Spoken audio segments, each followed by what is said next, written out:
Welcome to Amrutha's kitchen. ఇవాళ item Andhra వంటకాల్లో ఒక ముఖ్యమైన భాగం పోషించే గోంగూర పచ్చడి. ముందుగా ప్యాన్ పెట్టి ఈ గోంగూర ఆకుల్ని వేయించుకోవాలి. చక్కగా వేగిపోయాయి. ఇప్పుడు ఎండుమిర్చిని కూడా వేయించుకోవాలి. ఇవి వేగిపోయిన తర్వాత మిక్సీలో ఉప్పు, చింతపండు, వేయించిన ఎండుమిర్చి, జీలకర్ర వేసి మిక్సీ పట్టుకోవాలి. చక్కగా ఇలా పొడిలాగా రావాలి. ఇప్పుడు గోంగూరను కూడా వేసి మిక్సీ పట్టుకోవాలి. పచ్చడి ఆల్మోస్ట్ క్లైమాక్స్కి వచ్చేసింది. ఇక తాలింపు వేసుకోవాలి. ఈ గోంగూరలో చాలా విటమిన్స్ ఉన్నాయి. ఇంకా ఇది మెటబాలిక్ రేట్ని కంట్రోల్గా ఉంచుతుంది. ఆహా, గోంగూర పచ్చడి రెడీ అయిపోయింది. చూస్తుంటే నోరు ఊరిపోతుంది.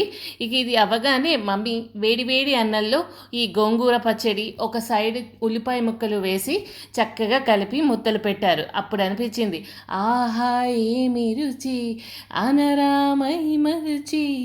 ఎస్, మీరు కూడా టేస్ట్ చేస్తారా మా గోంగూర పచ్చడి? మీ అమృత గారపాటి.